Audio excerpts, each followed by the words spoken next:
Hey guys, tonight we are not embarking on some epic saga of warring empires or diving into the blood-soaked annals of ancient battles. Oh no, tonight we are going somewhere much quieter, much, much slower. We're heading high into the Andes, not to marvel at breathtaking peaks or ponder mysterious ruins.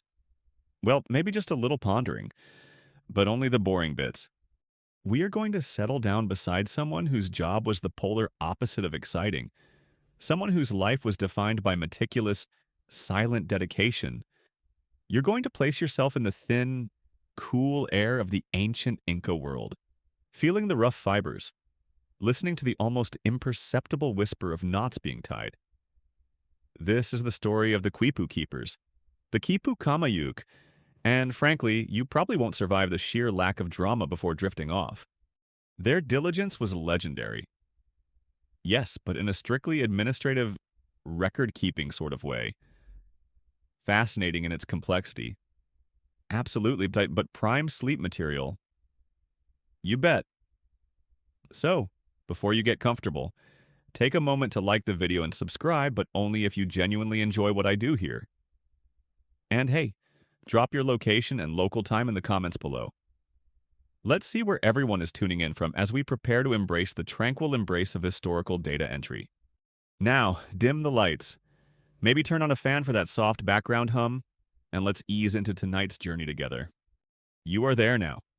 Feel the altitude, that slight, persistent breathlessness that reminds you you're far above the hustle and bustle, far above the sea-level chaos of coastal life. The air is crisp, carrying the scent of dry earth and maybe a distant wood smoke. The sun, when it shines, is intense, but the shadows are deep and cool. This isn't a place built for speed or loud pronouncements. It's a landscape that encourages patience, resilience, and perhaps a certain quiet introspection. You are in the Andes, in a time long before steel clashed on this continent, long before the roar of cannons echoed in these valleys. This is the world of the Tawantinsuyu, the Inca Empire, a vast and complex civilization that stretched across mountains, deserts, and jungles, governing millions without a written script in the way we understand it. How did they do it? You might wonder, how did they manage to collect taxes, distribute resources, track populations, and remember their own history across such colossal distances and varied terrains? The answer, my sleepy friend, lies in the quiet click and slide of fibers, in the careful looping and tightening of knots. It lies with the Quipu Kamayuk, the keeper of the knots, the administrative backbone of an empire built on information. Imagine yourself sitting, perhaps cross-legged on a woven mat, the dry mountain breeze occasionally stirring the edge of your simple tunic. Before you lies not a computer screen glowing with spreadsheets, but something far more organic, far more tactile. Bundles of cords, made from cotton or llama or alpaca wool, dyed in various colors, hang or are spread out. Some cords are thick and main, others thinner and subsidiary, dangling like peculiar silent waterfalls. These are quipu. They don't shout their information. They hold it encoded within their structure, their colors, their knots. And you tonight, you are learning to read them. Or perhaps you already are a seasoned keeper. Your fingers calloused just slightly in the precise spots from years of knot manipulation. Your work isn't glamorous. There are no cheering crowds, no parades in your honor. Your victories are small, precise, and internal, a perfectly tied knot, an accurately recorded census number, the successful transfer of data from one quipu to another. It's the kind of work that would make a modern data analyst weep with boredom, or perhaps marvel at the sheer analog dedication. The very existence of the Inca Empire, stretching from what is now southern Colombia down to central Chile, is a mainstream historical fact that beggars belief when you consider the lack of wheeled vehicles or a widely understood written language. How do you coordinate construction projects, move armies, or manage vast storehouses of food without memos, blueprints, or supply manifests typed neatly. They did it with Quipu. This system of knotted cords was their filing cabinet, their ledger, their historical archive, all rolled into one surprisingly portable, albeit abstract, package. And the keepers were the librarians, the accountants, the statisticians. They were the quiet engine room of the empire, often overlooked in favor of the emperors and generals. Think about your own life for a moment. How much of it is recorded digitally? Every purchase, every message, every search query is logged somewhere. Now, strip all that away. No paper, no screens, just string. How would you keep track of anything? This is the challenge the Quipu Kamayuk faced daily. Their memory, combined with the mnemonic aid and structured information of the Quipu, was the empire's collective memory. It was a system that demanded incredible mental discipline and an almost meditative focus on detail. It's not the kind of focus that comes with adrenaline. It's the kind that comes with quiet repetition, with the soft friction of fiber against skin, with the silent language of numbers taking shape under your fingertips. A quirky tidbit about the Andes region around this time. While the Inca were mastering complex administration in some remote villages, folks were still using coca leaves, not just ceremonially, but also as a form of currency or exchange, alongside barter. Imagine trying to account for tax revenue when part of it arrives as bundles of leaves you might also chew on to help with the altitude. It adds a whole new layer to asset management, doesn't it?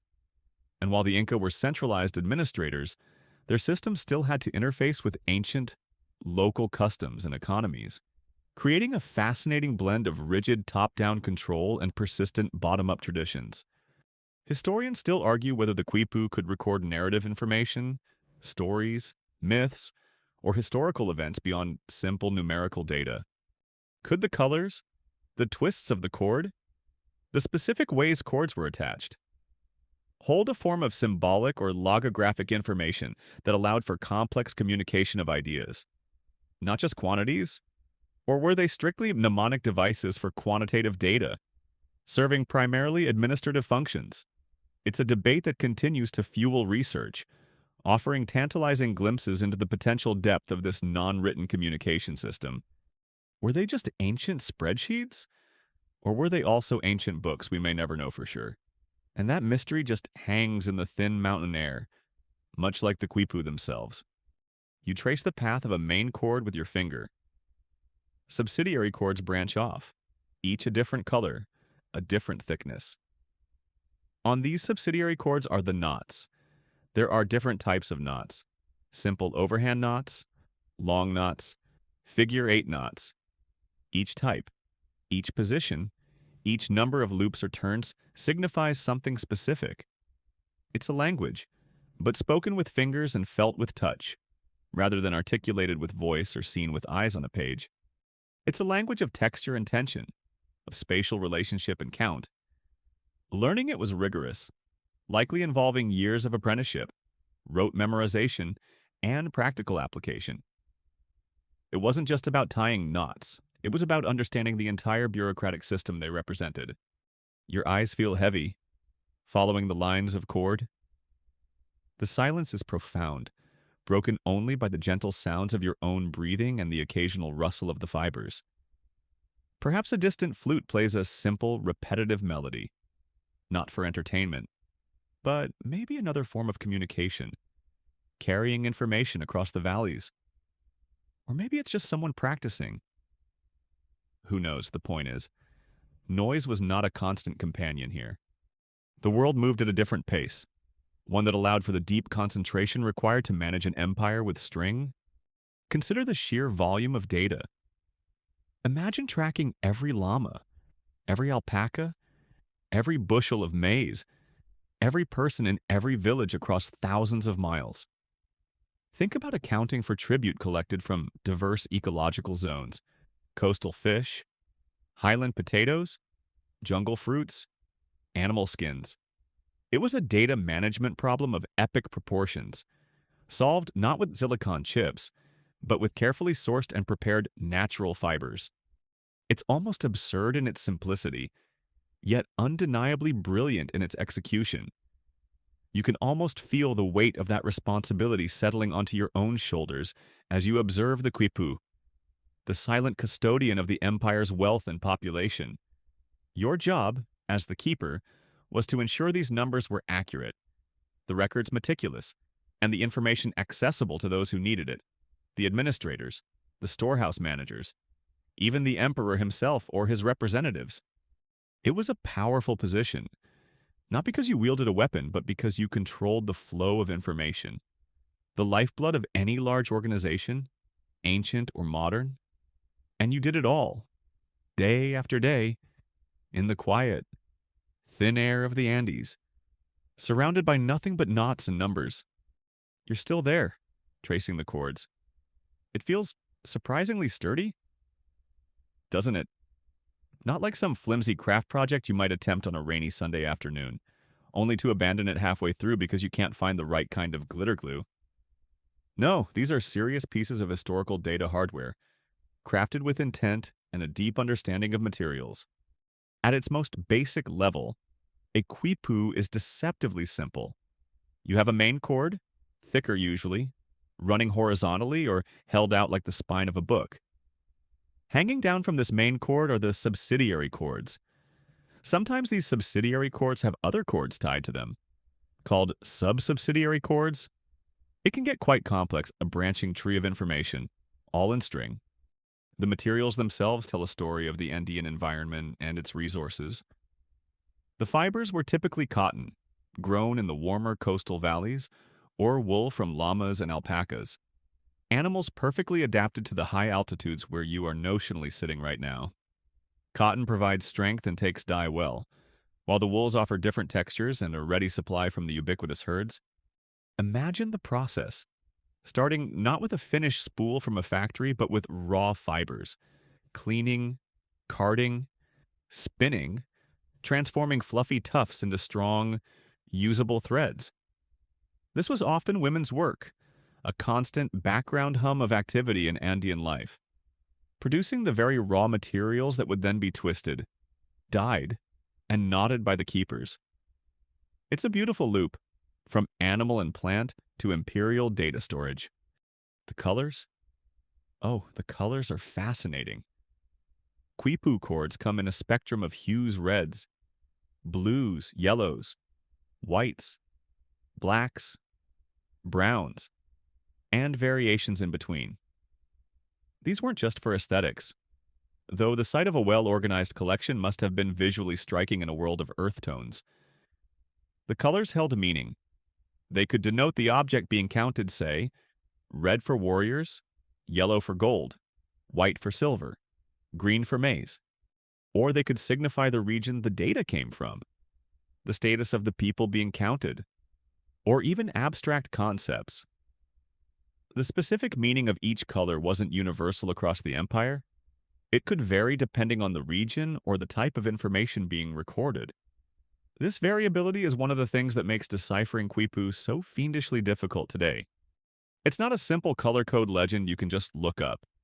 You needed context, and you needed the keeper who created it, or someone trained in that specific local system. Preparing these colored cords was another task requiring skill and diligence. Natural dyes, derived from plants, minerals, and even insects like the cochineal, which produces a vibrant red, were used. The process of extracting, preparing, and fixing these dyes was labor-intensive and required expert knowledge. Getting consistent colors must have been a challenge too. Imagine trying to match a specific shade of red across different batches, year after year, using only natural resources. It gives you a new appreciation for paint swatches at the hardware store, doesn't it? The quality of the dye, its fastness, the skill in applying it, all these subtle details contributed to the integrity and longevity of the Quipu as a record. Now, the knots, the glorious, knotty heart of the system. There are three main types you'll see repeated. The simple overhand knot, usually found at the very end of a cord or bunch of cords, often represented the smallest unit, the one's place. Then there's the long knot, which looks like an overhand knot with extra turns or loops hanging down. The number of loops indicated a digit from 2 through 9. So a long knot with 3 loops meant the digit 3, 6 loops meant 6, and so on. It's like using tally marks, but in knot form. And finally, the figure 8 knot, which specifically and always represented the digit 1. Why the digit 1 got its own special knot while 2 to 9 shared a knot type with varying loops is one of those charming little quirks of the system. Maybe it was just easier to tie a distinct knot for one. Or maybe it had some symbolic significance we've completely missed. The position of the knots along the chord was crucial for denoting place value, just like in our decimal system.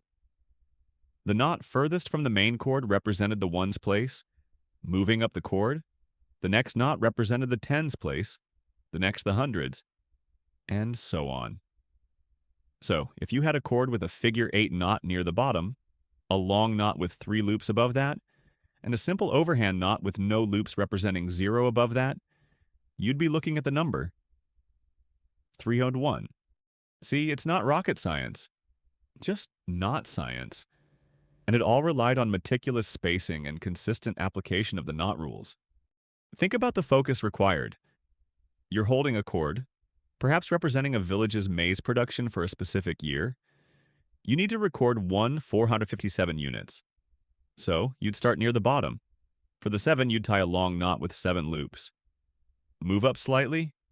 For the 5/10ths place, you'd tie a long knot with 5 loops. Move up again. For the 400ths place, a long knot with 4 loops. Move up one last time. For the 1000ths place, a figure 8 knot. And you have to tie them neatly, consistently, with the correct spacing, so you don't accidentally merge the places or misread them later. It's like knitting a complex pattern while also doing your taxes in your head. Historians still argue whether the consistency of knot types and colors was standardized across the entire vast Inca Empire, or if there were significant regional variations in the dialect of the Quipu. Was a red cord always used for the same thing everywhere? Or did its meaning shift depending on whether you were in the highlands near Cusco or on the coast near Chan Chan? If it wasn't fully standardized, it would have made the job of imperial administrators moving from one region to another significantly more complicated, requiring them to learn the local Quipu vernacular, the ply of the cord, the direction in which the individual threads were twisted together, S-twist or Z-twist, and how those resulting cords were twisted together, also S or Z, could also carry meaning. This is where it gets really granular, the kind of detail that makes your eyelids feel heavier just thinking about it. The direction of the final ply, or the direction the cord was attached to the main cord, might indicate whether the number recorded was a sum or a subtotal, or perhaps denote different categories of items. It's another layer of subtle information, hidden in plain sight within the very structure of the chord itself. It's like binary code, but made of fiber twists instead of zeros and ones, except, way more tactile and less likely to crash your computer. This wasn't quick work. Preparing the fibers, spinning the threads, dyeing the cords, and then meticulously tying thousands upon thousands of knots. It was a process that demanded patience, time, and an appreciation for the quiet, repetitive nature of the task. Each knot was a deliberate act, each chord a structured sentence in this fibrous language. And you, as the potential keeper, are feeling the weight of that tradition, the history embedded in the twist of the fibers and the tension of the knots. It's a history less of grand pronouncements and more of quiet, persistent work, building an empire one knot at a time. You understand the basics now. The physical form, the main chord, the subsidiaries, the specific knots holding numerical value, the colors hinting at categories. But this sophisticated system didn't just spring into existence fully formed like a perfectly tied long knot with 9 loops. Like any good technology, it evolved. The Inca Empire, for all its administrative prowess, stood on the shoulders of earlier Andean cultures, and so too did their Quipu system likely have deeper roots in the mists of time.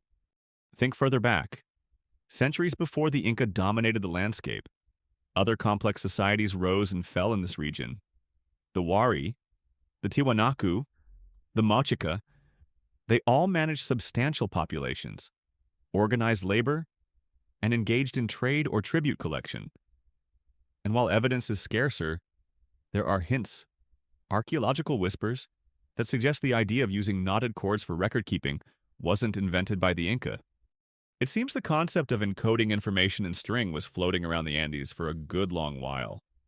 Imagine a time when the scale was smaller, not an empire of millions, but maybe a valley kingdom, or even just a large village. They still needed to keep track of things, didn't they? How many bags of potatoes were stored after the harvest? How many people were available for communal labor projects? How many textiles were woven before sophisticated quipu? How did they do it? Perhaps with simpler versions. Fewer cords? Less complex knot structures? Maybe just basic tallying. You can almost picture a village elder, not with a vast bundle, but just a few strings, carefully adding a knot each time a specific event occurred or a certain quantity was reached. It's the original counting on your fingers, but externalized onto a piece of string, like tying a knot in your handkerchief to remember something, only elevated to a form of community record. Archaeological finds in various pre-Inca sites have sometimes yielded knotted cords. These often lack the intricate organization and sheer scale of the later Inca Quipu, but they show the fundamental idea was present. Simple cords with knots, perhaps representing counts of items, individuals, or even just sequences of days. It's like looking at the very first clunky version of a smartphone. You can see the core idea, but it's missing all the apps and polish that came later. One mainstream historical fact about pre-Inca cultures is the sheer scale of some of their achievements. The Moche, for example, on the northern coast, built impressive adobe pyramids and complex irrigation systems centuries before the Inca. They had organized societies and clearly managed resources, which begs the question of how they kept records. If not with something akin to early Quipu or another non-written system we haven't fully understood yet. Their elaborate pottery and metalwork depict scenes that hint at a complex social and religious life. But the administrative details remain more elusive.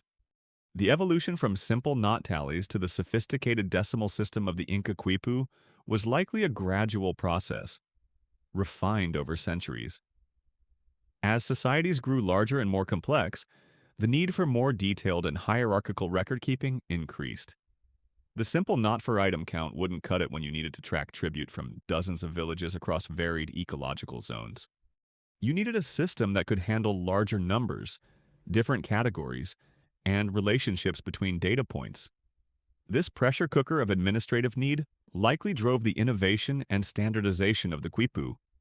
Imagine being one of the early keepers, working with a system that was still developing. You might be experimenting with what works best. Does this knot type always mean 1? Should cords of a certain color always represent maize?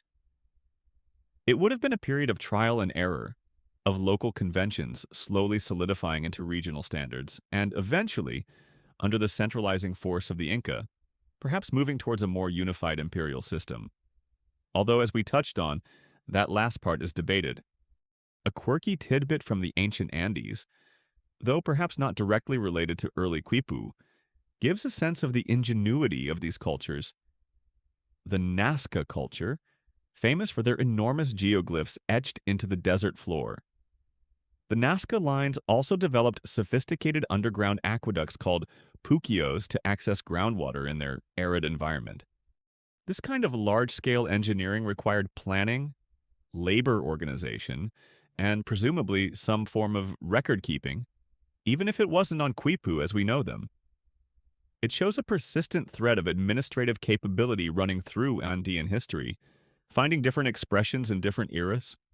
Historians still argue whether the Quipu system used by the Inca was a direct, continuous evolution from these earlier knotted cords, or if the Inca significantly reinvented or adopted the system and expanded its complexity independently.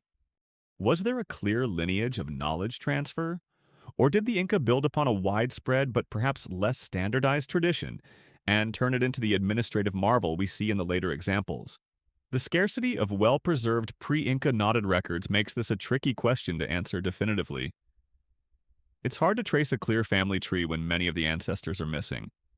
Think of learning this early knot system. It wouldn't have been taught in a formal university, but rather through apprenticeship, sitting beside an elder, watching their fingers move, feeling the chords, understanding the context behind each knot.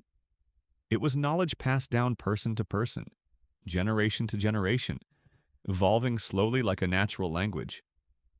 The quiet focus, the patience required, would have been constants, whether you were counting 10 llamas or 10,000.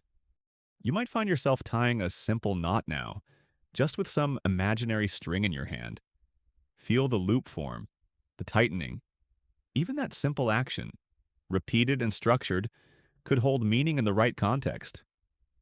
These early keepers understood that.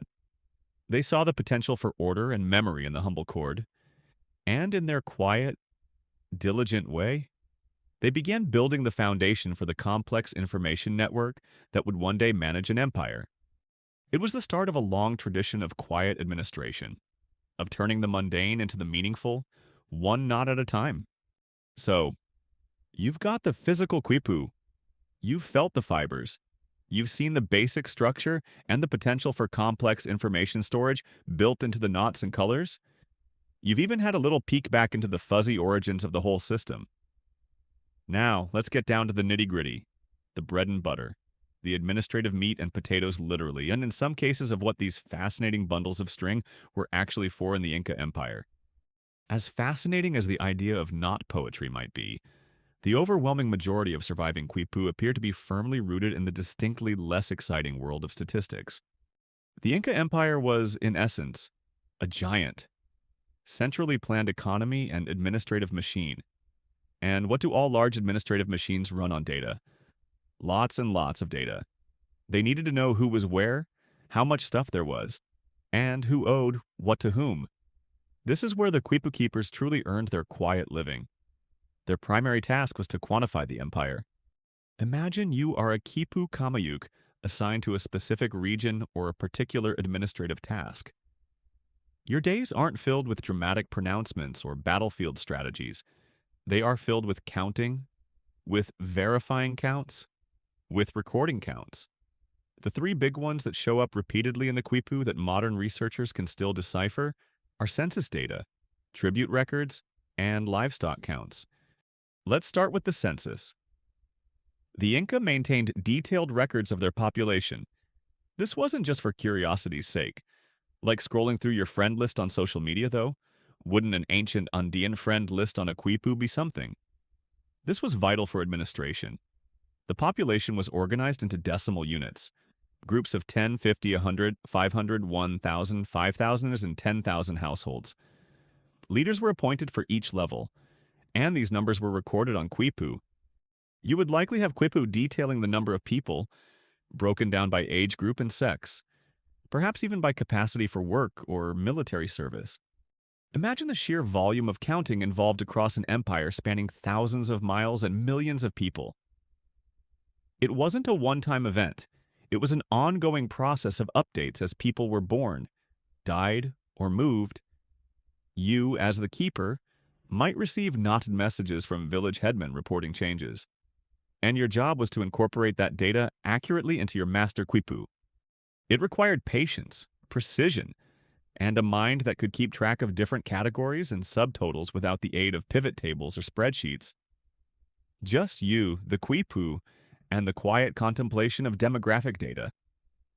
Sounds thrilling, doesn't it?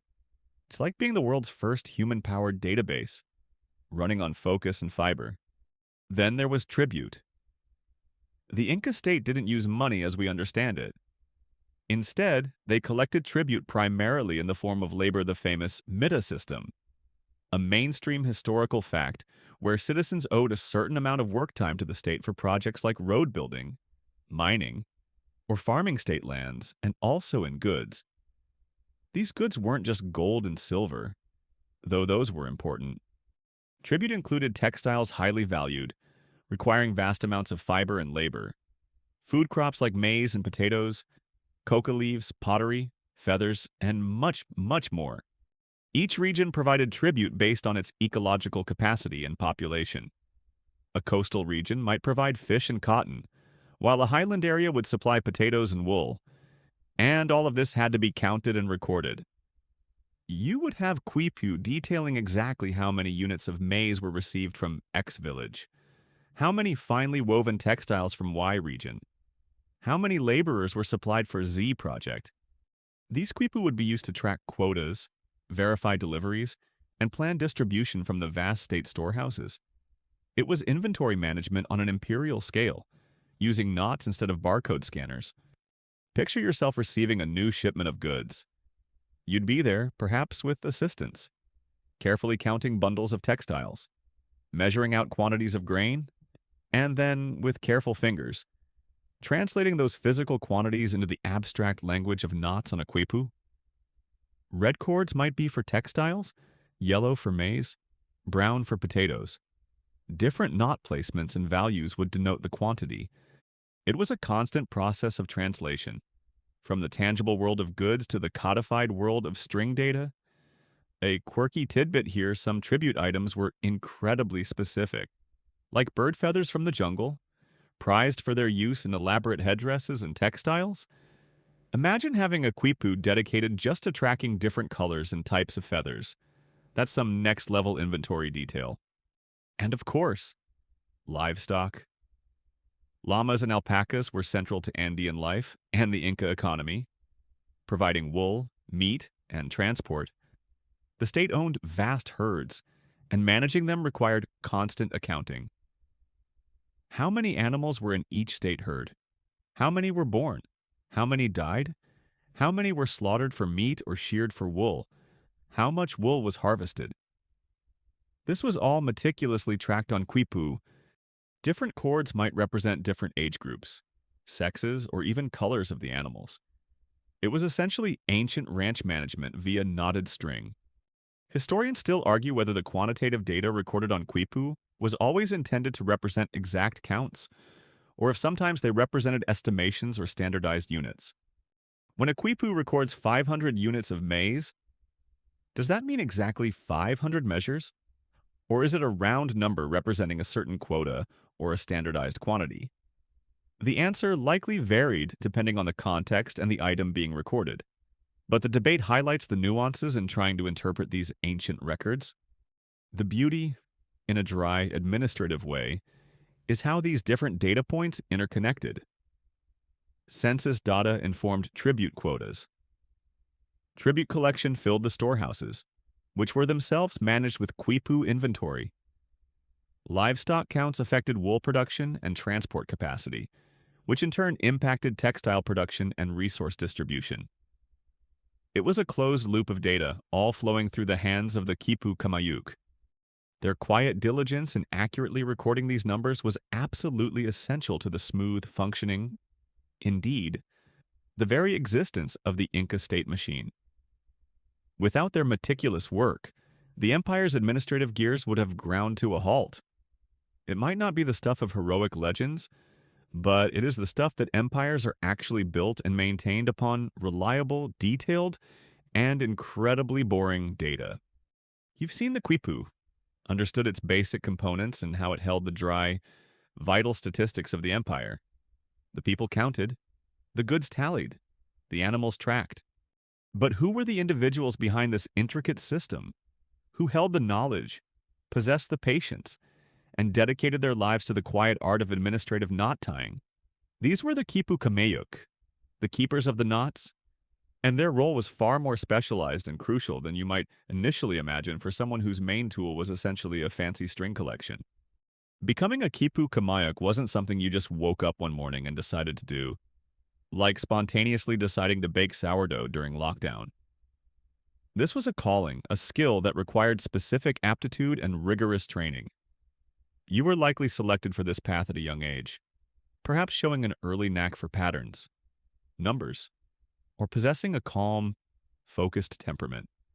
Not everyone had the mental architecture or the sheer patience required to spend hours, days, years staring at knots. The training was intense, though probably not in a dramatic montage sequence kind of way. Forget running up temple steps or sparring with wooden staffs. Your training involved endless practice with chords, tying knots, mastering the simple overhand, the figure eight, the long knot with varying numbers of loops, until your fingers moved automatically, forming perfect, consistent knots every single time. You would learn the decimal system as represented on the quipu, understanding how knot placement translated into one's tens, hundreds, and thousands. This wasn't just theoretical. You had to be able to calculate and record numbers accurately under varying conditions. It's like learning to play a musical instrument, but instead of scales and chords, you're mastering numerical knot configurations. Beyond the mechanics of the knots, you had to learn the language of the quipu. This meant understanding the significance of the colors, what each hue represented in different contexts. It meant grasping the subtleties of chord ply and attachment direction. You were taught the standard conventions for organizing data on the main and subsidiary chords. It was a massive undertaking of memorization and pattern recognition, akin to learning a complex visual and tactile code. Imagine trying to remember thousands of color-coded rules and knot configurations, all while ensuring your actual knot tying is flawless. It required serious brain power, channeled into a very specific, non-flashy direction. A mainstream historical fact about Inca society is its hierarchical structure and the existence of a form of elite education for the sons of nobles, taught in schools called Yacaiwasi in the capital, Cusco. Here, they learned things like Inca history, religion, and presumably the basics of Quipu for administrative purposes. However, the Quipu Kamayuk, who did the day-to-day complex work, were likely a separate class of specialists, possibly trained through apprenticeship rather than formal schooling, though the lines between these might have been blurry, and some keepers could well have come from higher social strata. The Quipu Kamayuk held a respected position in society. They weren't nobles or priests, though they might work closely with them. But they were essential. They were the memory keepers, the accountants, the statisticians. They controlled the flow of information that the entire administrative system relied upon. An accurate keeper ensured fair tribute collection and efficient resource distribution, contributing to stability. An inaccurate or dishonest keeper could cause chaos. Because of this, they were likely held to high standards of integrity and accuracy. Their status probably varied. A keeper in a small village might have a different standing than one attached to a provincial governor or a major state storehouse. Think of the trust placed in your hands. The numbers you recorded determined who paid what, who received what, and how the empire's resources were managed. You were the human interface between the physical world of goods and people and the abstract world of administrative data. Your work was crucial, yet it was fundamentally quiet. You didn't command armies or build temples. You sat, you counted, you tied knots, you interpreted, you recorded. Your power lay in your knowledge and your meticulousness. It's like being the world's most indispensable librarian, but for an empire that couldn't read books. A quirky tidbit about Inca life, while Quipu keepers were specialists. Inca society also highly valued other forms of specialized knowledge and craftsmanship, like the Kumbi weavers who produced exceptionally fine textiles for the elite and for state purposes. Like the keepers, these weavers also engaged in incredibly detailed, repetitive work requiring immense skill and patience, using patterns and colors that themselves held complex meaning. It seems the Inca had a real appreciation for quiet mastery of intricate tasks. Historians still argue whether the training for Quipu Kamayuk was centrally organized and standardized across the empire, or if it varied significantly by region, with local traditions influencing the specifics of how Quipu were created and interpreted. Was there an imperial curriculum for keepers, or was it more akin to guild-like apprenticeships where knowledge was passed down within families or local groups? The answer affects how we understand the potential for consistency or lack thereof in Quipu records found across the vast empire. Your days as a potential keeper would be filled with routine. Receiving reports, counting goods, updating Quipu, creating new records, perhaps even traveling short distances to verify information or deliver summaries to a higher-level administrator. It was a life of quiet concentration, punctuated by the arrival of new data to be processed. You would need excellent memory, not just to interpret the knots and colors might, but also to remember the context of specific quipu, what region it represented, what time period it covered, what category of information it contained. It was less about dramatic events and more about the steady, reliable flow of administrative tasks. A historian studying your life might sum it up as proficient data entry specialist, slightly above average social standing. Thrilling. But within that quiet routine lay immense responsibility. The accuracy of the Empire's records rested on your ability to focus, to avoid mistakes, and to honestly represent the information you received. Your calling was one of quiet diligence, a constant application of skill and integrity in the service of maintaining order and facilitating the complex operations of a powerful, non-literate state. It was a role that demanded patience, a steady hand, and a mind capable of finding meaning and order in the elegant, silent language of knots. You're getting the hang of the Quipu now, understanding the materials, the knots, the numbers, and the training it took to become a keeper. But what did that actually look like, day in and day out? Forget the romantic notions of ancient life you might see in movies. The daily routine of a Kipu Kamayuk was likely less Indiana Jones discovering a lost temple and more accountant meticulously balancing ledgers. It was a life governed by routine, precision, and the quiet, persistent hum of administrative duties. Your day begins not with the blare of trumpets or the call to arms, but perhaps with the soft light of dawn filtering into your workspace. This might be a dedicated room within a quolqua, one of the ubiquitous state storehouses scattered across the empire, stuffed with goods collected as tribute. Or maybe it's an office space in a local administrative center, a quiet corner in a larger building where officials come and go, but your focus remains on the tasks at hand. The air is cool, perhaps slightly damp depending on the location and the time of year, carrying the earthy scent of adobe and dried materials. You settle down amongst your tools. Your quipu hang from racks or lie carefully arranged on mats. You might have a collection of loose cords, dies, and spinning tools nearby for creating new quipu or repairing old ones. Your fingers, trained over years, are already attuned to the feel of the different fibers. There's a certain quiet satisfaction in the orderly arrangement of your workspace, a small island of calm amidst the potentially chaotic flow of information you manage. The core of your day revolves around receiving, processing, and disseminating information, all encoded in knots. Messengers arrive, sometimes runners from distant villages, sometimes local officials. They don't carry scrolls, they carry verbal reports, or perhaps simpler quipu from a lower-level keeper. This is where your training in memory and verification comes in. You listen attentively to the verbal reports, perhaps the number of births and deaths in a village since the last census update, or the quantity of a specific crop harvested. You might cross-reference this with existing quipu records, noting any discrepancies. Then comes the work of translation and transcription, from spoken word or simple tally to the complex language of your administrative quipu.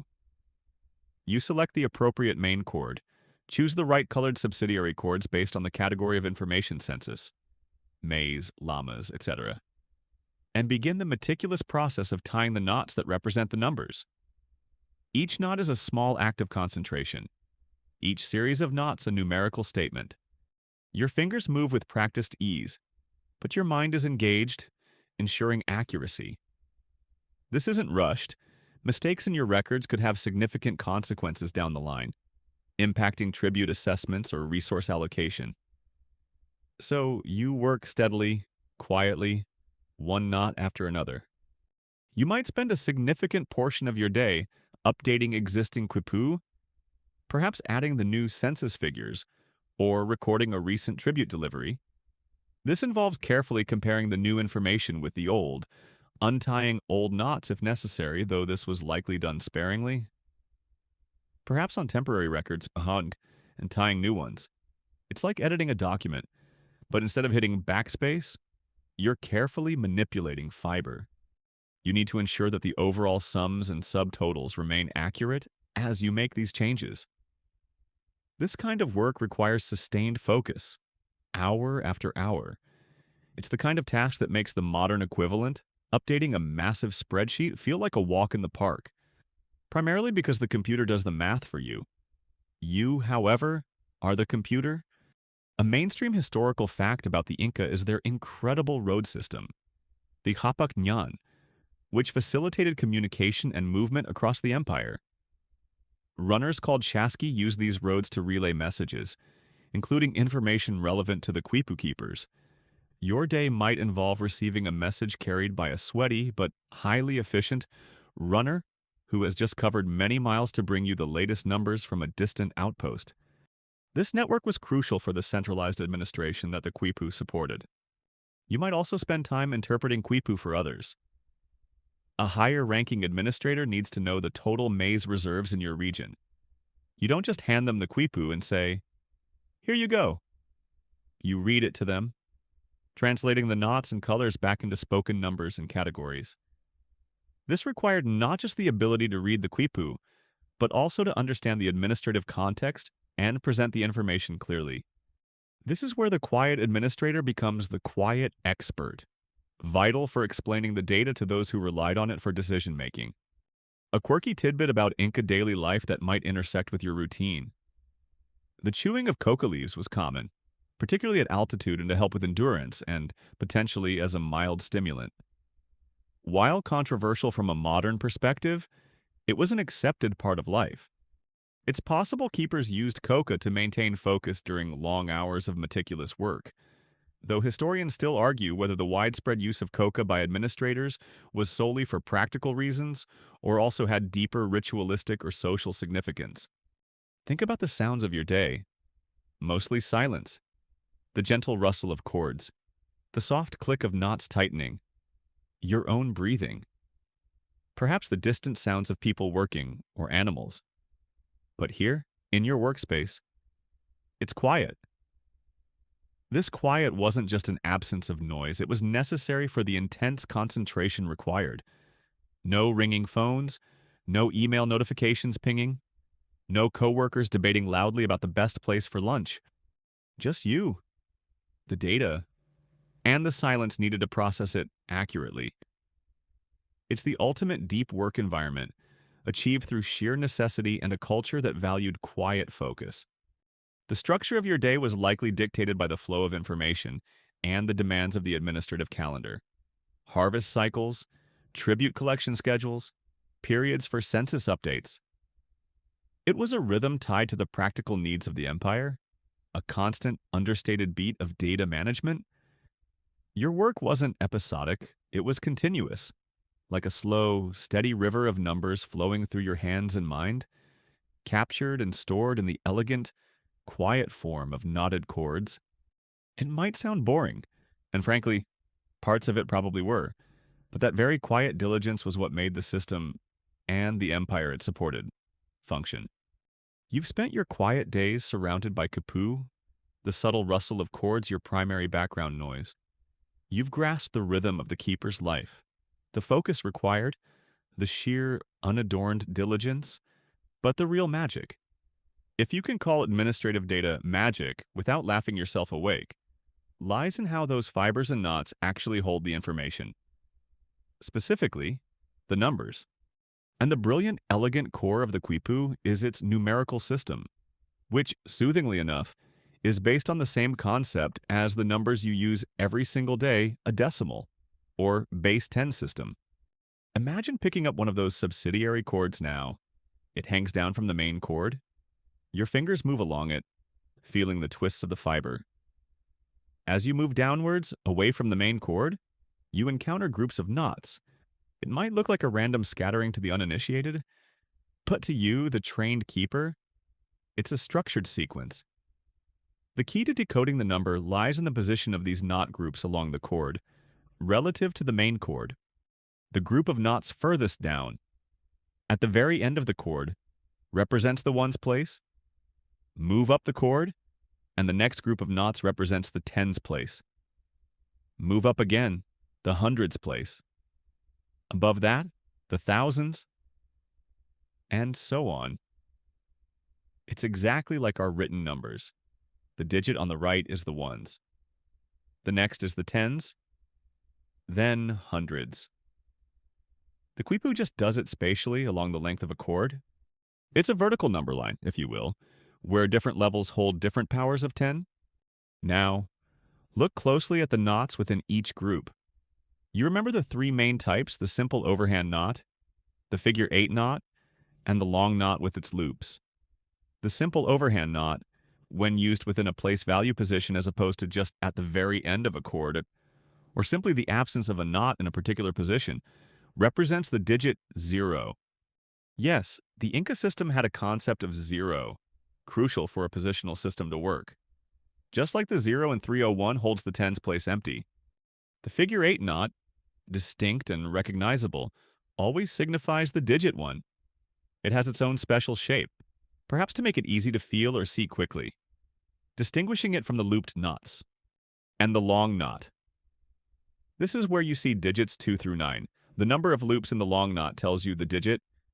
A long knot with 3 loops means 3. A long knot with 7 loops means 7.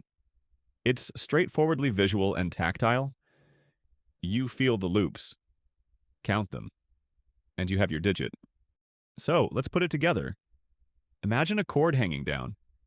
Near the end, you feel a long knot with 4 loops. Moving up, there's a simple overhand knot, a 0, move up again. You feel a figure 8 knot, a 1, move up one last time, and you find a long knot with 2 loops, reading from bottom to top ones, tens, hundreds, thousands. You have a 4 in the ones place, a 0 in the tens place, a 1 in the hundreds place, and a 2 in the thousands place. The number is 204. See, you're already decoding. You're practically a Kapu Kamechik already, just without the years of dedicated practice or the cool tunic. This decimal positional system was a significant intellectual achievement, allowing the Inca to represent numbers of any magnitude needed for their administration, from a few bags of potatoes to the total population of a vast province. It's a mainstream historical fact that the Inca Empire was able to manage its complex economy and tribute system precisely because it had such an effective method for recording and manipulating numerical data. Without the Quipu and its decimal code, governing such a large and diverse territory would have been nearly impossible. The subsidiary chords branching off the main chord could represent different categories of things being counted, or subtotals that added up to a total on the main chord or another designated chord. You might have one subsidiary chord counting male llamas, another counting female llamas, and a third counting young llamas, all attached to a main chord that held the total llama population for a particular herd or region. The colors, remember, would help you identify which category each chord represented without having to read the whole thing first. It was a sophisticated system of classification and aggregation, built entirely from knots and fibers. A quirky tidbit about numbers in the Andes: while the Inca used base 10 for the Quipu, there's some evidence suggesting that some pre-Inca cultures, or perhaps even local communities during the Inca period, might have used other counting systems, like base 12 or base 20 for certain purposes. This wasn't reflected in the standardized imperial Quipu, but it shows a fascinating diversity in numerical thinking in the region. It makes you wonder if anyone ever tried to explain the imperial base 10 system to someone who was more comfortable counting in dozens. No, that's 12 knots. You only need 10 for the next place value. Confusion likely ensued. Historians still argue whether the Quipu system was capable of representing concepts beyond simple integers. Could it record fractions, decimals, or even more complex mathematical operations? While the core seems built for whole numbers, some researchers have speculated that specific knot configurations, chord relationships, or perhaps even non-knot elements might have allowed for a greater range of mathematical expression. It's another layer of potential complexity that remains largely undeciphered, hidden within the silent language of the fibers. Your work as a keeper involved not just reading and tying numbers, but also performing calculations. You might need to sum the numbers from several subsidiary chords to get a total for a main chord. You might need to subtract last year's total from this year's to find the difference.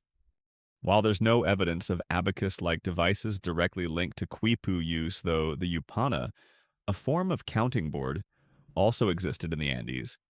Keepers had to be adept at mental arithmetic, or perhaps used simpler quipu or markers for intermediate calculations before recording the final results on the main administrative quipu. It's like doing complex math problems without a calculator, just relying on your brain and the tactile feedback of the knots. Sounds that's relaxing. Doesn't it pure, unadulterated numerical bliss? The accuracy of this system depended entirely on the Quipu Kamayuk's skill and honesty. A misplaced knot, an incorrect number of loops, tying a knot on the wrong chord or in the wrong position. Any of these could throw off the data, potentially impacting the lives of many people. Your quiet diligence wasn't just about personal precision.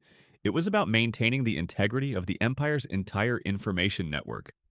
It was a heavy responsibility, hidden within the seemingly simple act of tying knots. You've cracked the numerical code, the elegant system of knots and positions that allowed the Quipu Kamayak to record quantities with decimal precision.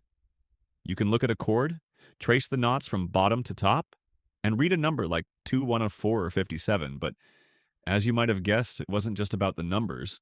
If it were that simple, it might almost be, well, less boring somehow.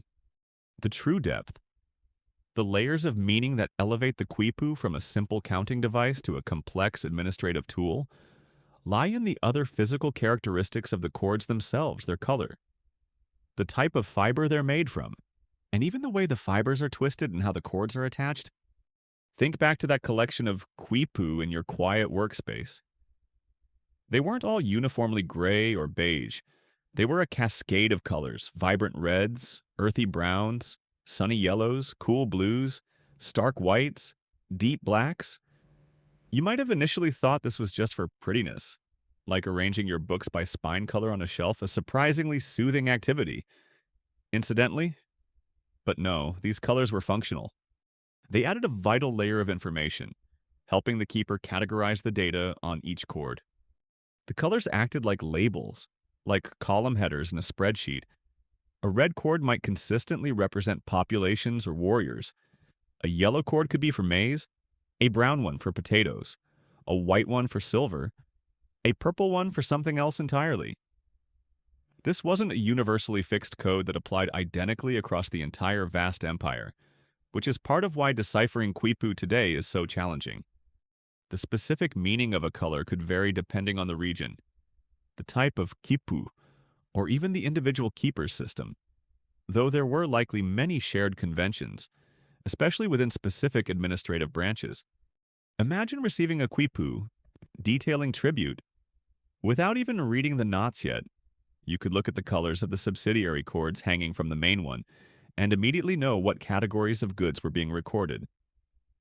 Ah, there's the yellow for maize, the brown for potatoes, the red-brown for beans. Okay, let's see the numbers for each. The colors provided context at a glance. Streamlining the process of organizing and interpreting the data, they turned a bundle of numerical strings into a color-coded, categorized report. The type of fiber used also added meaning. Remember the quipu were made from cotton or wool? Sometimes a quipu might mix these fibers, using a cotton main chord with wool subsidiaries, or vice versa, or even mixing them within subsidiary chords. This wasn't arbitrary. The type of fiber could indicate the origin of the data, cotton from the coast, wool from the highlands. The type of item being counted, perhaps cotton cords for coastal products like fish, wool for highland animals, or even to note the status or quality of the item. Wool versus cotton provided another binary distinction, another way to encode information beyond just quantity. Feeling the texture of the cord in your hands, the softness of alpaca wool, the slightly rougher feel of cotton, could give you a hint about the data it contained before you even started counting knots. Then there's the subtle, almost undetectable layer of meaning found in the ply of the chords and their attachment to the main chord. As we touched on earlier, chords are made by twisting fibers together. The direction of this twist, S-twist or Z-twist, and the direction in which the resulting chords are plied together adds another dimension. Furthermore, the way a subsidiary chord was attached to the main chord, The type of knot used for the attachment, or the direction the cord hangs or is wrapped, could also be significant. These details might seem incredibly minor, almost obsessively so, but they could indicate crucial relationships between the numbers recorded on different chords. For example, if the direction of the final ply or the attachment method might differentiate between a chord holding a subtotal and a chord holding the final sum. It could indicate whether a number was an original count or a calculated figure, like a difference or a total from several sources. It's like using bold text or italics in writing to emphasize certain information or show relationships, except it's all done through the subtle manipulation of fiber twists and knots. This is where the quiet diligence of the keeper truly shines, and where the system gets delightfully complex. You needed to not only accurately tie the numerical knots, but also ensure the cord was the correct color, made of the right fiber, and twisted and attached in the specific way that conveyed the intended meaning and its relationship to other data on the Quipu. It's like being a data entry clerk, graphic designer, and editor all rolled into one, working with string. A mainstream historical fact related to color and material use in the Inca world is the supreme importance of textiles. Exceptionally fine textiles were considered more valuable than gold or silver in some contexts. They were used as markers of status, given as royal gifts and burned as offerings. The colors and patterns in these textiles were highly symbolic and meticulously crafted, demonstrating a deep cultural appreciation for the meaning and power embedded in woven and dyed fibers. The use of color and fiber in Quipu fits neatly into this broader cultural context. A quirky tidbit about Inca colors. Some researchers have speculated that certain rare or difficult-to-produce colors might have been reserved for specific, highly important types of information, or for Quipu used by the highest levels of administration. Imagine a keeper carefully guarding a set of cords dyed with a unique, secret color, knowing that the information on those cords was of paramount importance. It adds a little dash of intrigue to the otherwise staid world of administrative record-keeping. Historians still argue whether the meanings assigned to colors, fiber types, and ply attachment directions were part of a single unified, empire-wide system, or if they varied significantly from region to region, or even between different types of administrative records. Was a red cord always population data? Or could it mean something else entirely in a Quipu recording llama counts in a distant province? This lack of a single, universal key is one of the biggest hurdles in fully deciphering the surviving Quipu today. It's like trying to read a library of books where each section uses a slightly different code for its chapters. Mastering these layers of information, the numerical value of the knots, the categorical meaning of the colors and fibers, the relational information in the ply and attachment, was what made a truly skilled Quipu Kamayuk. It required incredible attention to detail, a sharp memory for the specific conventions in use, and the ability to synthesize all these different elements into a coherent understanding of the data. It was a quiet form of genius, expressed not in grand pronouncements, but in the careful selection of a colored cord, the precise twist of a fiber, and the accurate tying of a knot. Their diligence extended far beyond just counting. It encompassed the entire silent language of the Quipu itself. You understand the building blocks now. The threads, the knots, the colors, the numerical system, the dedicated keepers and their quiet routine. But all that meticulous counting, all that careful knot tying, wasn't just for the intellectual satisfaction of having incredibly detailed records. This was data with a purpose, information that fueled the engine of the Inca state.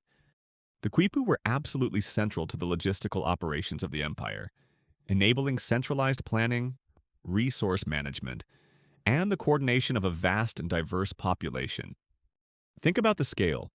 The Inca Empire controlled immense resources, agricultural produce from varied climates, goods produced by skilled laborers, minerals from mines, animals from vast herds. Managing this wealth required knowing exactly what you had, where it was, and where it needed to go. This is where the Quipu truly shone as a tool of state power. One of the most visible manifestations of Inca logistical might was the system of Cuolca, the state storehouses. These were not small sheds. They were often massive complexes. Rows and rows of stone or adobe buildings, strategically located along the road system, often on hillsides to take advantage of ventilation and drainage. And what was inside these storehouses? Everything. Maize, potatoes, quinoa, dried meat, chuño freeze-dried potatoes that could last for years, textiles, tools, weapons, sandals, building materials, you name it. The Inca stored it. And every single item, every single quantity, was recorded on quipu, use as a quipu kamayuk attached to a major quolca, would be surrounded by these records. You'd have quipu detailing the precise contents of each building, perhaps even different sections within a building. Blue cords for potatoes, yellow for maize, red for dried meat. Specific color combinations for different types of textiles. You'd have numbers representing the quantity of each item, meticulously updated as new supplies arrived and goods were distributed. It was ancient warehouse management software, implemented in fiber and knot. Forget barcodes, this was the original scan and store system, requiring manual knotting instead of an electronic beep. This wasn't just about stockpiling, it was about distribution and control. The data on the Quilque Quipu allowed the Inca administration to provision its armies on campaign, to feed the thousands of laborers engaged in state projects like building roads or terraces, and, crucially, to provide relief to regions struck by famine or natural disaster. If a drought hit a particular valley, Quipu from that region would report the failed harvest numbers. Quipu from surrounding Quilcua would show available reserves. And administrators, using Quipu data, could direct the flow of food from areas of surplus to areas of need. It was a form of social safety net, managed through meticulous record-keeping. This ability to stockpile and redistribute resources was a mainstream historical fact and a key factor in the stability and power of the Inca state. It helped to prevent localized shortages from becoming widespread crises and demonstrated the benefits of imperial rule to conquered populations. Another critical area managed by Quipu was the Mita labor system. As mentioned before, this was the empire's form of taxation, requiring households to contribute labor for state projects. Quipu were used to track who owed labor, when, for how long, and what skills they possessed. You might have Quipu detailing the labor obligations of different villages or ethnic groups, showing how many people were assigned to mining, how many to road maintenance, how many to farming state lands, or how many were serving as chasqui runners. Imagine coordinating a massive construction project, like building a new section of the Royal Road or expanding a temple complex. You need to know how many laborers are required, what their skills are, and ensure they are provisioned. The Quipu would provide the data on available labor pools in the surrounding regions, and the necessary food and supplies that needed to be drawn from the Qualquai. It was project management via knotted string, coordinating human resources and material supplies across vast distances.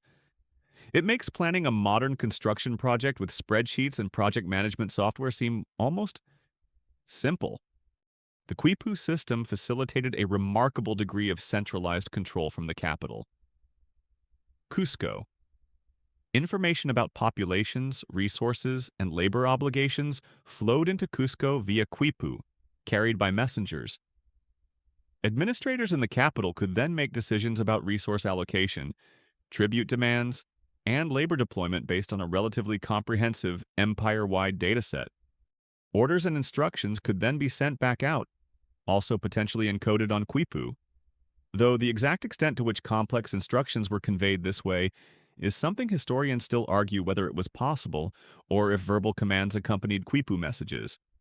However, it wasn't purely top-down. Regional and local keepers also used Quipu to manage affairs within their own territories, collecting data that would then be summarized and sent up the administrative hierarchy.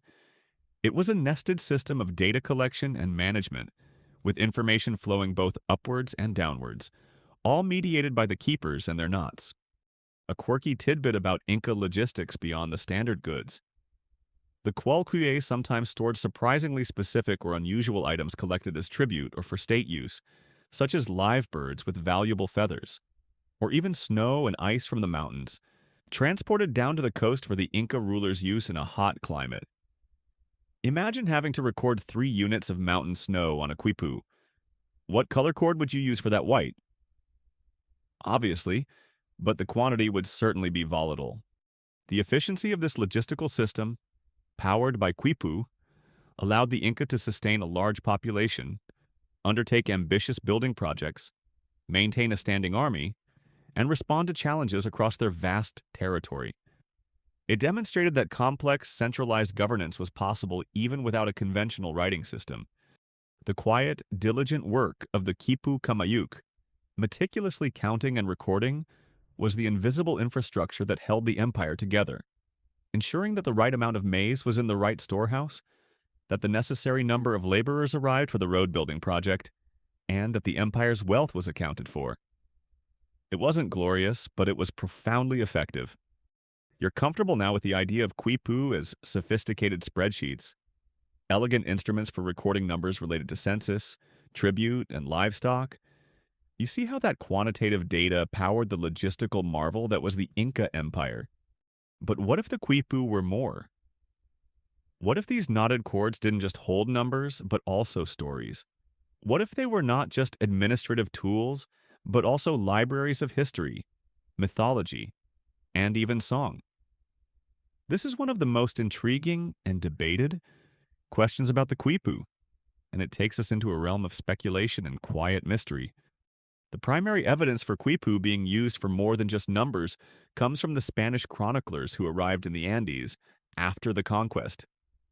These writers, observing the Inca system before it completely disappeared, recorded that quipu keepers could seemingly extract all sorts of information from their knots, including details about history, genealogies of rulers, accounts of battles, myths, and poetry.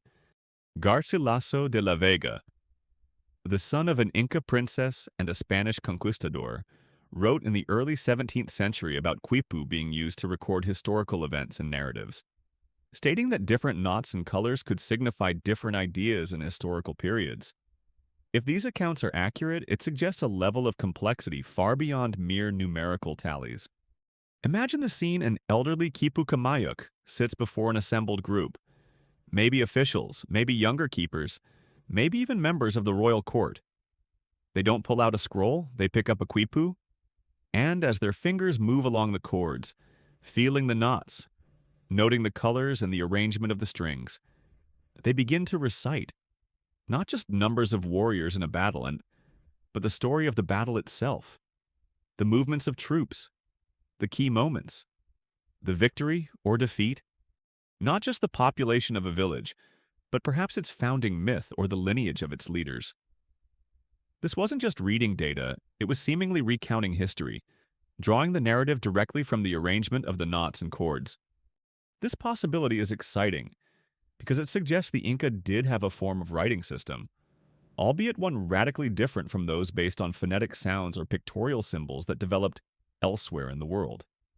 It implies that abstract concepts, names, events, and even ideas could be encoded and preserved in this tactile, fibrous medium. However, this is also where the deep mystery and the challenges lie. If quipu could record narratives, how was this information encoded?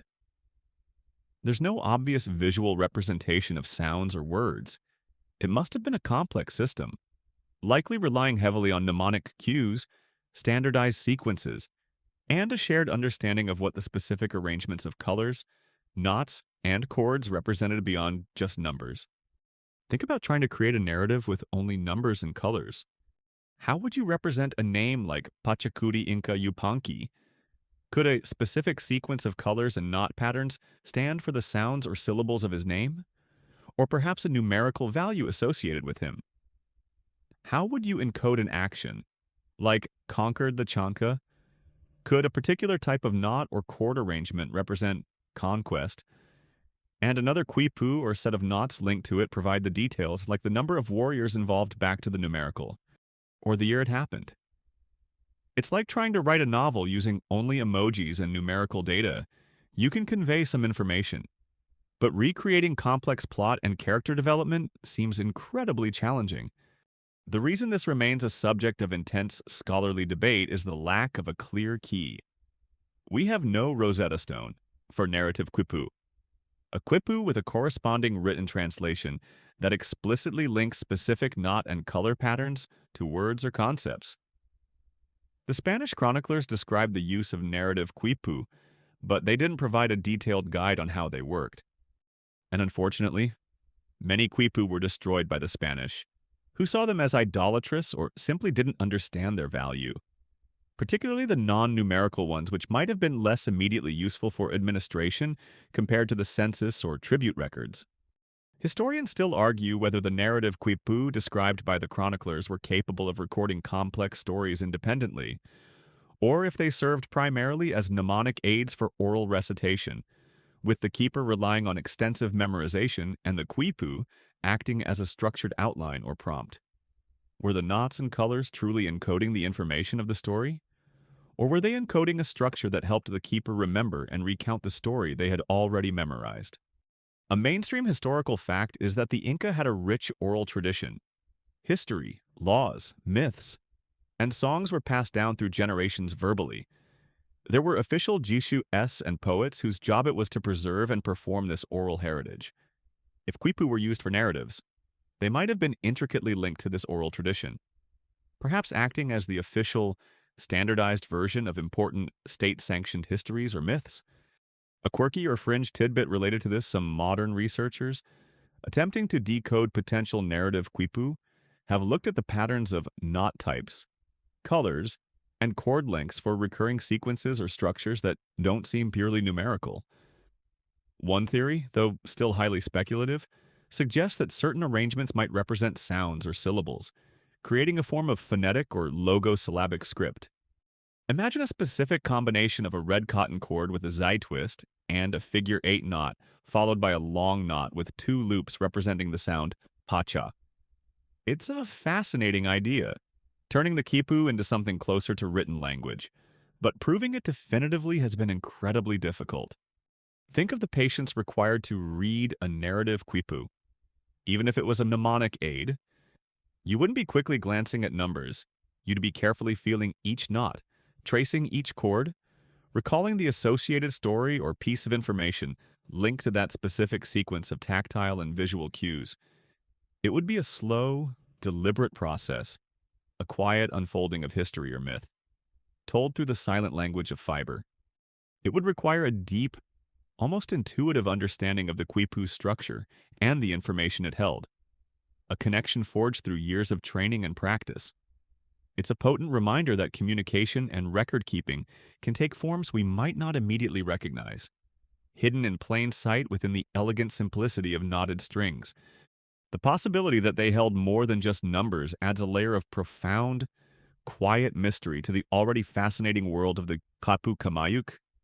You've delved into the knots, pondered the colors, and even peered into the possibility of narrative woven into the fiber. You understand that quipu held vital information, the lifeblood of the Inca administration, but these weren't disposable notes scribbled on a napkin.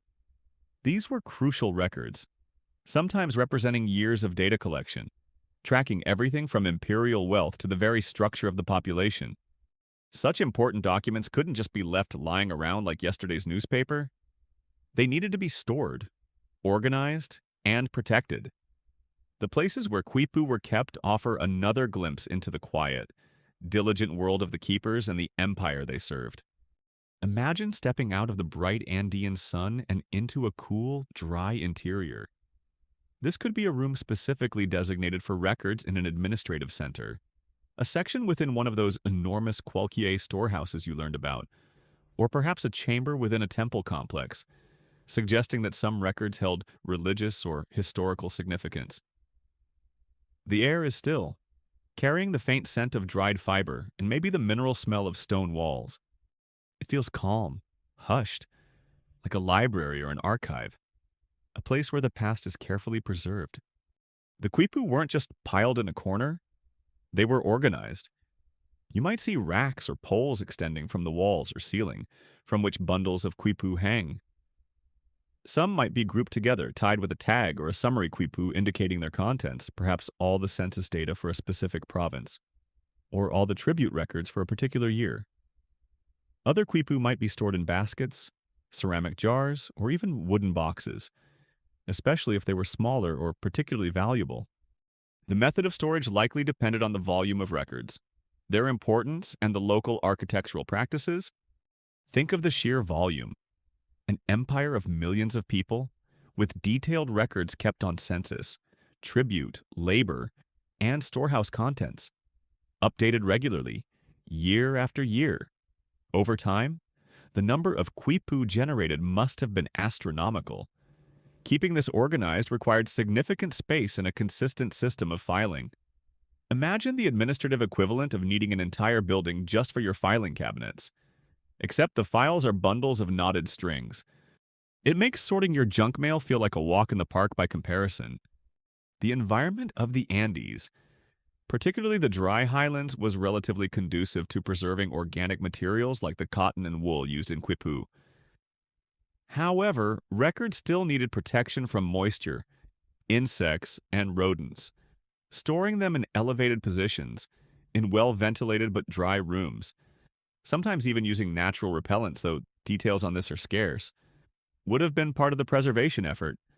A quirky tidbit: while dry conditions were good, extreme dampness or flooding could be disastrous.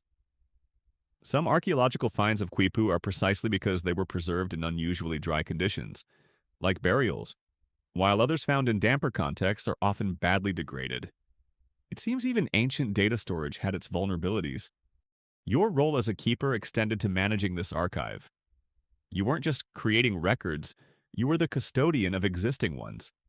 This meant knowing where everything was filed, being able to retrieve specific quipu on demand for administrators or for updating, and ensuring the collection remained organized. It was a physical task as well as an intellectual one. Moving bundles of quipu, making sure they were correctly labeled, perhaps with a small, simple summary quipu acting as an index card, and keeping the storage area clean and orderly. It's the historical equivalent of being an exceptionally neat and meticulous data archivist. Historians still argue whether there was a single, centralized imperial archive in Cusco, where copies of all important quipu were kept, or if the major archives were primarily regional, with the capital relying on summaries sent from the provinces. The existence of numerous administrative centers in Kuala across the empire suggests a decentralized aspect to data collection and storage. But the level of centralized control implies that key information must have flowed up to the capital in some systematic way. Was there a motherlode of quipu in Cusco, or were the truly vast collections dispersed? The organization of the quipu within these storage areas wasn't random. They would likely be grouped chronologically by region, by the type of data they contained, census, tribute, etc., susnal, or by the administrative unit they pertain to. A keeper might have several quipu relating to the maize harvest for a particular valley, perhaps one for each year, tied together in a bundle, or all the quipu detailing the population count for a specific administrative division would be stored together. This systematic organization was crucial for being able to quickly find the information needed, whether for reviewing past records, comparing data over time, or compiling reports. Imagine trying to find a specific file in a room full of unsorted paper. Impossible. The Inca keepers understood the importance of a good filing system, even one made of string.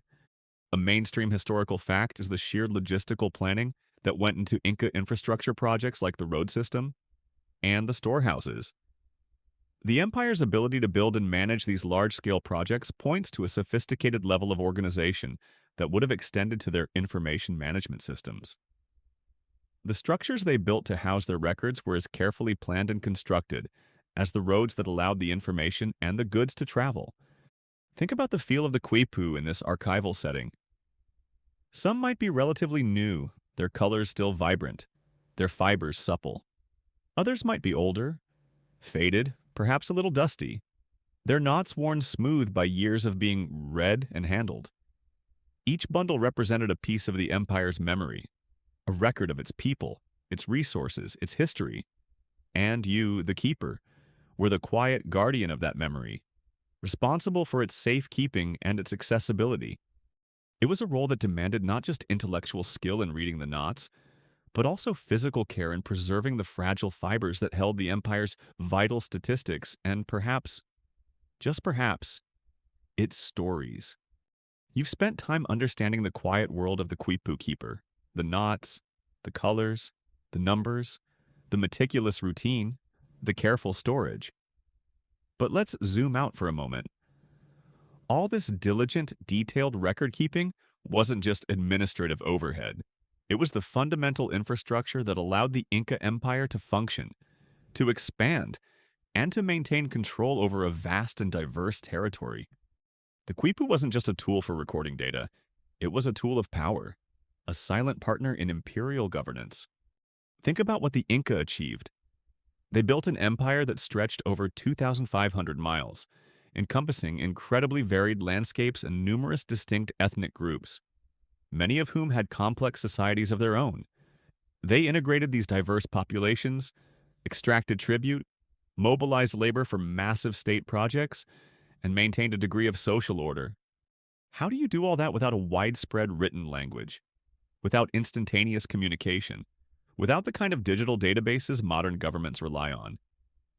You do it with an incredibly effective centralized information system based on knotted cords. The Quipu allowed the Inca state, from the emperor and his top advisors in Cusco down to the provincial administrators, to have an unprecedented understanding of the empire's resources and its people.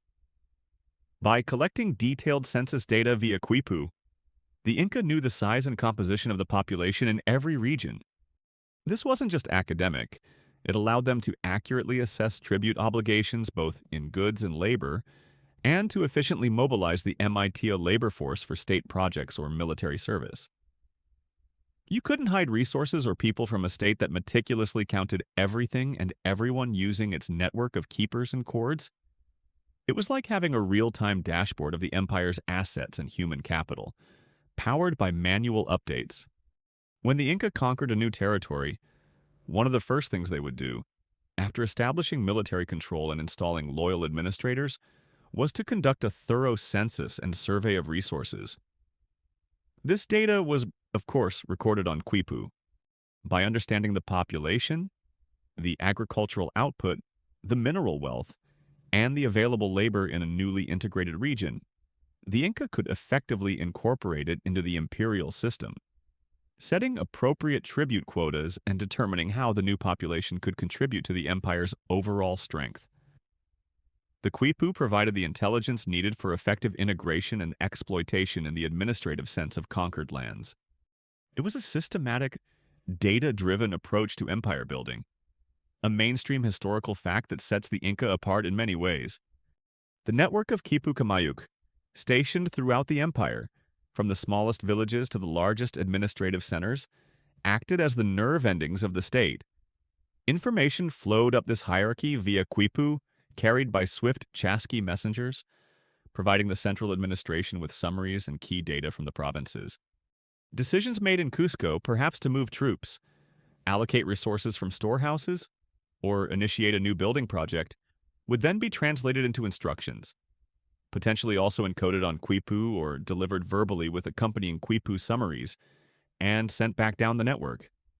This constant flow of information, mediated by the Quipu, created a feedback loop that allowed for centralized control and rapid response, well, rapid for the time.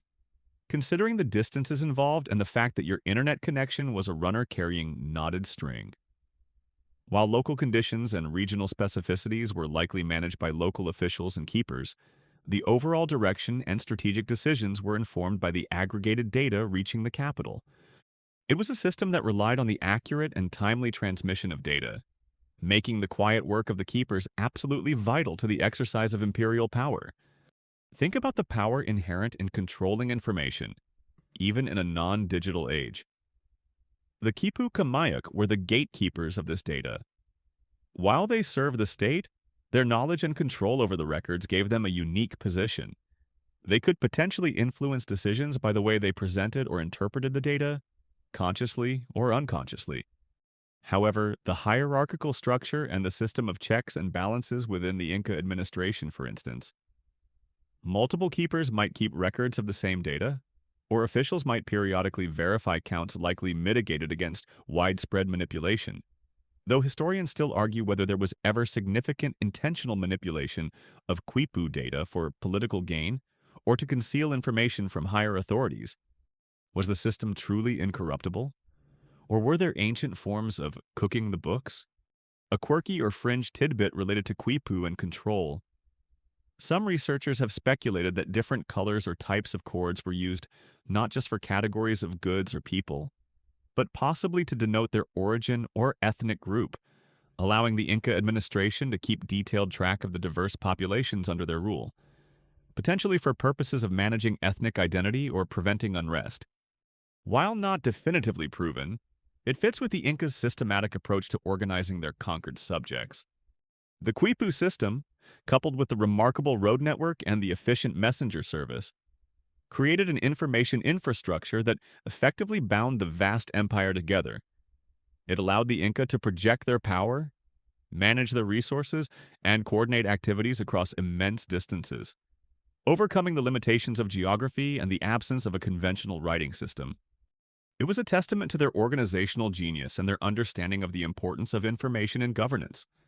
Your work as a keeper, then, while focused on the quiet, repetitive tasks of tying knots and counting, was intrinsically linked to this imperial power.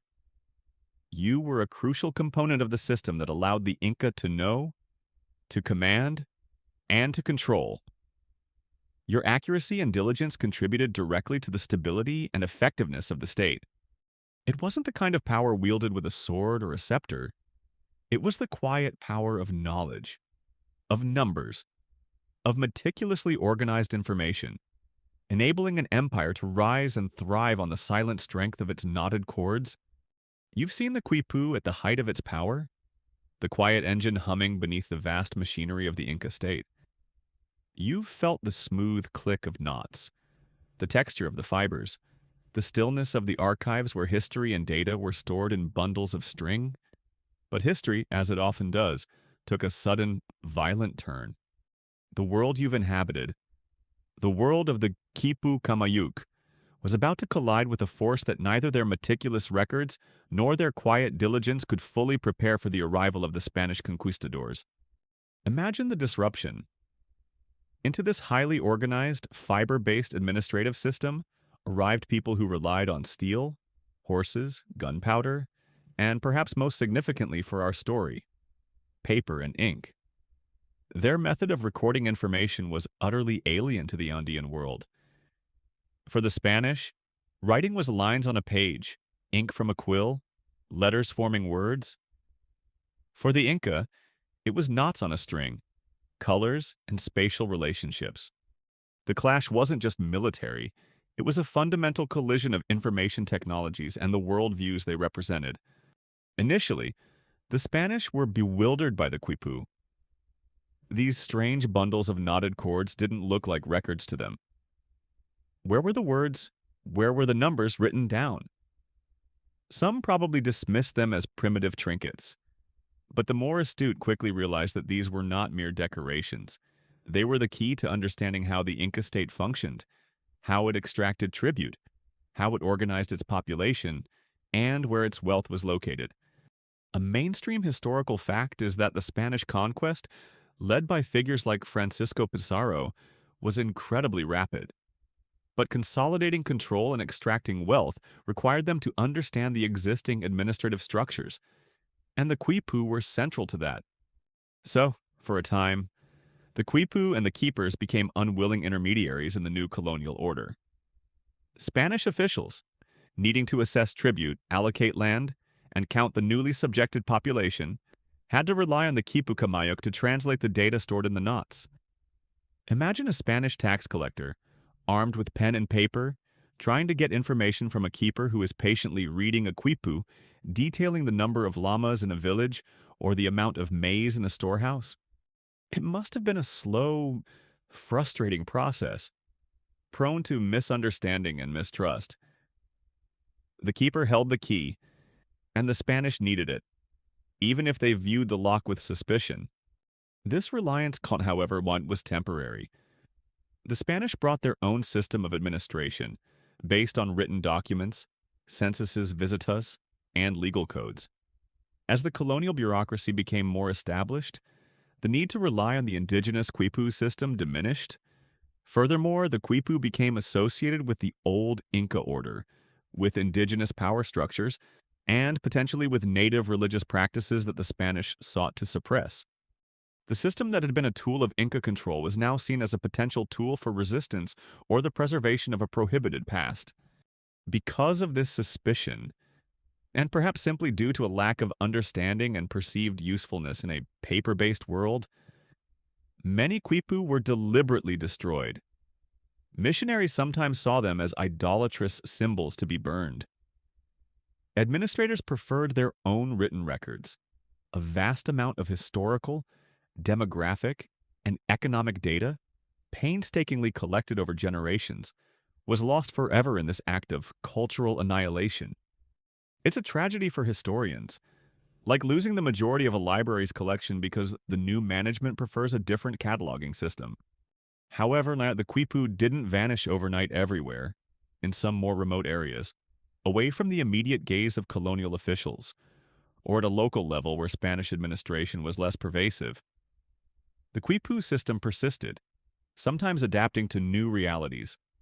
There's evidence that Quipu were used in some indigenous communities well into the colonial period, occasionally even incorporating data related to the new colonial structure, perhaps recording Christian baptisms, land divisions according to Spanish law, or tribute payments to the new authorities. These later Quipu often show changes in style or content, reflecting the altered circumstances. A quirky tidbit is the discovery of colonial-era Quipu that seem to use European concepts of numbers alongside traditional Inca ones, or even record names of Spanish officials or Christian saints, suggesting a fascinating, if limited, attempt to bridge the two systems. Historians still argue whether the decline of the Quipu system was primarily due to deliberate Spanish suppression, or if it also withered away naturally as Andean society was disrupted. The intricate administrative structure of the Inca collapsed, and the knowledge required to create and read complex Quipu was no longer needed or passed down in the same way. Was it a forceful eradication, or a slow fading out as its purpose diminished? Likely a combination of both, varying by region and context. The quiet diligence of the keepers who continued to use Quipu in the colonial era takes on a different hue. It was no longer the diligence of maintaining an imperial system, but perhaps the quiet, almost defiant act of preserving a piece of their own culture and history in a world that sought to erase it. Their work went from essential state function to a more marginalized, perhaps even secretive practice. Think about the feel of a colonial Quipu compared to an Inca imperial one. Maybe the fibers are coarser, the colors less varied, the knots less consistently tied, reflecting a decline in resources or standardized training. Or perhaps they show ingenious adaptations, new ways of encoding information forced by necessity. Each surviving Quipu from this period is not just a record of numbers, it's a testament to the resilience of a system and the people who maintained it in the face of profound disruption. The clash between the written word and the knotted cord marked a turning point, consigning the sophisticated information technology of the Inca to the realm of historical mystery. A quiet chapter in the noisy arrival of a new world order. You've followed the Quipu from its possible humble beginnings through its role as the backbone of an empire, and witnessed its decline in the face of a new technology and a new power structure. But the story of the Quipu doesn't end with the last Inca keeper tying the last official knot. It continues today, in quiet university labs, in museum collections, and in the dedicated work of scholars who are trying to resurrect the silent language of the chords. This is where the ancient diligence of the keepers meets the modern persistence of the academic detective. Today, several hundred Quipu survive in collections around the world, refugees from the destruction and the ravages of time. Each one is a precious artifact, a piece of a puzzle that researchers are painstakingly trying to reassemble. While, as we discussed, The basic numerical system is largely understood. The decimal place values, the knot types for digits, unlocking the full meaning of the quipu, especially the non-numerical aspects and the contextual information encoded in colors, ply, and attachment, remains one of the great challenges in Andean studies. Imagine yourself in a modern archive now. The air is temperature controlled. The lighting is soft. Protective gloves are often required. Before you lies a real quipu, ancient and fragile. You can almost feel the history emanating from it. You are not just looking at a bundle of strings, you are looking at a document, a record created by a Quipu Kamayuk centuries ago. And your job is to try and understand what that keeper was trying to say with their knots. Modern Quipu research is a slow, painstaking process, often involving collaboration between archaeologists who excavate Quipu from ancient sites and ethnohistorians who study the written accounts of the Spanish chroniclers and the surviving traditions of Andean communities. It's detective work of the quietest kind, requiring immense patience and attention to detail. Much like the work of the original keepers, researchers carefully examine each quipu, documenting its physical characteristics, the number of cords, their length, color, fiber type cotton or wool, the direction of the ply S or Z, the way the cords are attached to the main cord, and of course the number and type of every single knot. This data is often entered into specialized databases, allowing scholars to compare different quipu, look for patterns, and perform statistical analysis that would have been impossible in the past. It's taking an ancient analog technology and trying to understand it using cutting-edge digital tools. Imagine explaining that process to an ancient keeper. So, I put pictures of your knots into a magic box, and it helps me count them really fast. One of the key strategies is comparing surviving quipu to colonial-era Spanish documents that are known to relate to the same data. For example, if a quipu is found in a site that also has a Spanish census document from the same time period, researchers can compare the numbers of people recorded on the quipu with the numbers in the Spanish document. If they match, it can help confirm the numerical interpretation of that particular quipu and perhaps offer clues about how specific categories like age groups or sexes were color-coded. This is painstaking work, requiring careful matching of historical records and archaeological finds. A mainstream historical fact is that the survival of both quipu and corresponding Spanish documents is rare, making these opportunities incredibly valuable when they occur. The challenge, of course, is that lack of a universal key. While some conventions seem to have been widespread, particularly for basic numerical recording, the specific meanings of colors, ply, and attachment methods could vary regionally or thematically. It's like trying to read a book written in a code where the key changes slightly every few chapters, and you only have a few fragmented examples of the code. Historians still argue whether the variations observed in surviving quipu represent different regional dialects of the quipu system. Different types of information being recorded numerical versus potentially narrative, or simply the individual quirks of different keepers. Were they all aiming for a single, standardized system, or was a certain degree of local variation inherent in the technology? A quirky or fringe tidbit that highlights the ongoing mystery: some quipu have been found with cords that appear to be intentionally left blank, with no knots tied on them at all. What do these blank cords signify? Could they represent a category with a zero count? Or do they hold some non-numerical meaning entirely, perhaps marking a division between sections, or representing an absence or a lack of information? These seemingly simple features can spark complex debates and demonstrate how much we still have to learn. Despite the challenges, progress is being made. Researchers are gradually building a better understanding of regional variations, identifying patterns in the use of color and fiber, and refining their interpretations of the numerical data. The possibility of deciphering non-numerical or narrative quipu remains a distant but tantalizing goal, requiring a potential breakthrough in identifying a reliable system for encoding non-quantitative information. It's like being on the verge of cracking an ancient, elegant code, with each new discovered quipu and each successful interpretation adding another piece to the puzzle. This modern detective work requires the same kind of quiet diligence as the original keepers. It's not about flashy discoveries every day, but about patient, meticulous examination, careful comparison, and slow, incremental progress. The researchers poring over these ancient chords in quiet labs are, in a way, continuing the tradition of the Quipu Kamayuk, dedicating their focus and their time to understanding the information held within the threads. Their work ensures that the silent language of the Quipu isn't entirely forgotten, and that the story of the keepers and the empire they helped build can still be read, one carefully examined knot at a time.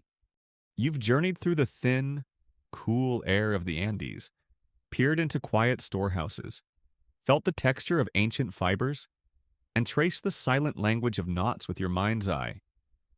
You've gone from the basic building blocks of cord and knot to the intricate system that managed millions of lives and vast resources, witnessed its collision with another world, and seen the painstaking efforts today to reclaim its secrets. Your guide on this quiet historical stroll has been the Quipu itself, and the diligent, often invisible figure of the Quipu Kamayuk. As we reach the end of this particular path into boring history, it's worth pausing to reflect on what the Quipu and its keepers represent.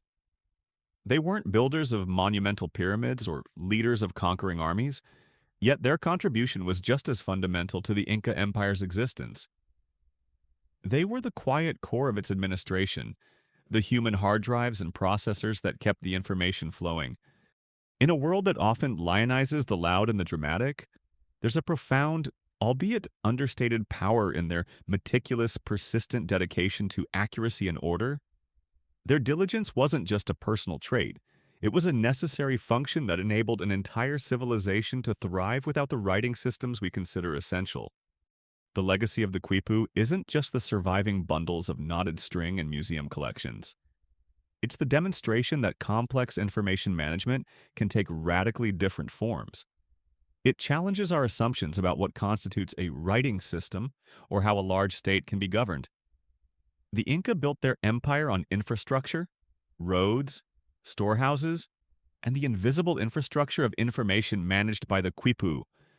It shows a unique cultural pathway, prioritizing efficient tactile and potentially multi-sensory record-keeping over the phonetic or pictorial scripts developed elsewhere. Think about our own modern world, drowning in a sea of digital data.